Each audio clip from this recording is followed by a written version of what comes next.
So today the conference is about leadership and taking initiative and seeing the consequences. So I decided to tell you guys a story, which is the story of myself, and then hope to inspire everyone here.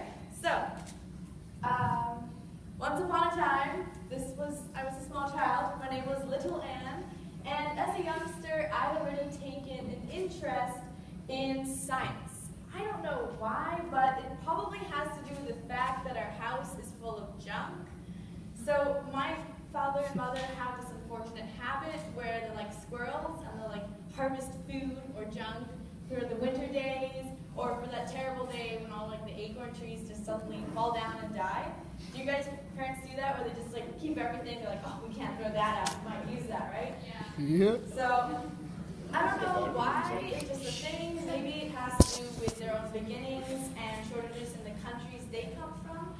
But anyways, I used to help myself to these treasury parts and abandoned articles, from soap boxes to medicine bottles around the house. I would glue them together and I would call them inventions. So I'll just show you a quick clip of what I used to do when I was a child. This invention was my second invention. And it is called creation. The one I just showed you is called invention, because that's the first one we made. Now this one, you see this black one?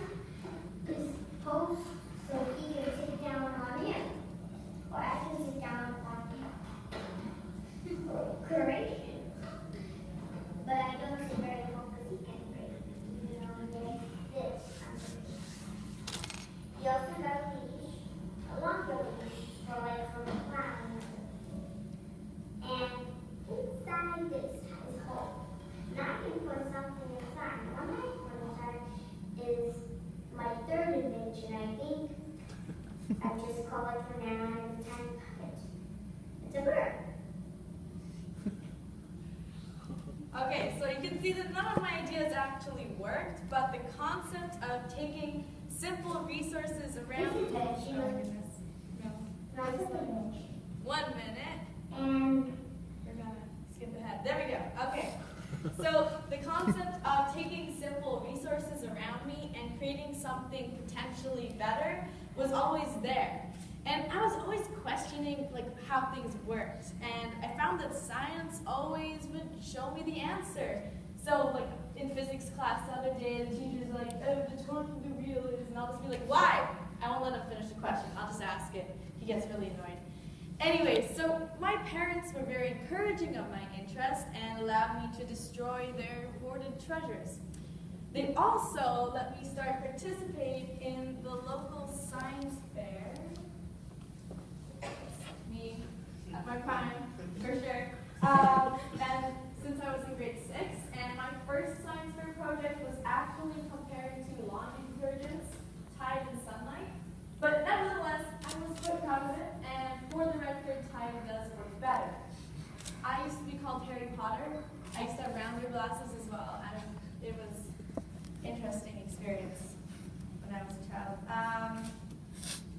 So when I was 10, my family and I traveled to the Philippines. I'm half Filipino, my mother's from the Philippines, where we stayed several weeks in a small village in the mountains of Mindanao. So you can imagine what a shock it was for me going from Victoria, which is where I'm from, with all these comforts and amenities we had, to a village with less than 600 people in it, and they were trying to just adapt to life. And it was there that I realized how privileged we are to live in Canada. So I made some friends over there, and I left with a desire to help them, to do something to improve their lives. And that chance for me came a few years later when I was in grade 10. At this time, one of my friends in the Philippines told me she had failed her grade at school because she did not have any electricity. So it gets dark around 6 p.m. over there. And just when she was done all her chores and helping out with the family and was ready to study, the light that she needed wasn't there. The electricity was disconnected and her family could not afford it. And on a side note, I can tell you that electricity there costs about the same over here here. It's just that in that village, particular village, and I'm sure other places around the world, there just weren't any available jobs. And the average worker, if you get to work in the city, gets about 1/10 of what a Canadian worker over here would get. So digging deeper, I realized a lot of people around the world still do not have electricity, and they have this problem. In fact, over 1.6 billion people, over a quarter of humanity, still does not have electricity. And that was a huge eye-opener for me. So something as simple as light, or when you plug in your charger for your phone, some people that just doesn't exist for them. That's not a reality. And I wanted to do something about that. And here was my chance. So I started tinkering with some LEDs and batteries that you get from flashlights, which I took apart. And I wanted to build a very unique kind of flashlight, not one that you see on the market that will have batteries in it, things like that. So I had been participating in the Vancouver Island Regional Science Fair, and I've experimented with harvesting energy sources using solar cells and piezoelectric discs. But I wanted to do something different that didn't require the sun or the wind, or those flashlights where you have to crank them up or shake them. I wanted to harvest something different. So I decided to harness the energy of human heat. So after some research, I found out that humans constantly, all of us, we each radiate so much power, like a 100-watt walking light bulb. That's what we're described as. And it's all being wasted. So I wanted to find out if I could convert human heat into electricity, which is something you usually would see in the Matrix. So I wanted to make it a reality. So there aren't many ways to harvest human heat, but a possible way to do it is use Peltier tiles. I'm not sure if you've heard of them, but you can find them in those portable coolers you get, things like that. And you can just buy them on eBay for $5. You can be a proud owner of a Peltier tile, so feel free. And in the Peltier tile, I'll just get a bit technical here, there are many junctions of two dissimilar metals. And so if my hand is the tile, and I heat one side of the tile and cool the other side, a small amount of electricity is produced. So what I wanted to do was heat one side with the palm of my hand and cool the other side with some sort of heat sink and the ambient air to produce light, to produce electricity. Okay, so I decided on using a hollow aluminum tube. So this allows for air currents to flow through and around my tube and cool it even further. So now I conceptualized my idea, right? So I took this idea that I had, I wrote a few sketches of what I wanted it to look like, and now I had to make it. And I had some electronics in my flashlight that there was an oscillator circuit that took my very low voltage from the Peltier into a much higher voltage that the LEDs need to light. To get this working, I consulted my dad, and I went to a professor at UVic, and I also looked up on the internet, which is a great resource, and my final circuit only had 4 components. And it was an amazing experience when I put my hand on the Peltier tile and the LED lit. And all the hard work and all the missed get-togethers, dances, and movies paid off. So here's just a few pictures of one of my prototypes for my flashlight. If you want to see it right in person, you can ask me after the speech. So on with my journey. So I thought maybe I had a chance at my local science fair. So I applied, I put in my project, and I won 2nd place overall. This was good enough to get me to the Canada-wide science fair, which was last May in Lethbridge, Alberta, where I won a gold medal. Shortly after this, that's me and my friends, my marine science teacher told me about the Google Science Fair, but I'd never heard of it, and I completely forgot about it. And then, of course, an hour before the online deadline, just like all teenagers, I thought, why not? And I applied, I put on a small submission video on YouTube, and next thing I knew, I was one of the 15 finalists whose project was selected from thousands of applicants around the world to travel to the Google headquarters in California and compete. And that was an absolutely amazing experience. It's a whole other story in itself. But basically there were 3 age categories, and I was in the 15 to 16 year group. So you can't even imagine my shock when I won. So here's a lesson. Don't feel bad if you don't win the first time. My flashlight now got quite a lot of media coverage, and my YouTube video accumulated over 1.8 million views. I was invited to speak at 3 TEDx talks, and there were various news documentaries made about me and my project, and I was also featured on the premiere week of The Tonight Show with Jimmy Fallon. Yeah, I saw that. Earlier this month, I was also on Team Canada at the Intel International Science and Engineering Fair, where I came back with a few awards. After exam time started slipping by, however, I decided to decline most of my invitations, except you guys.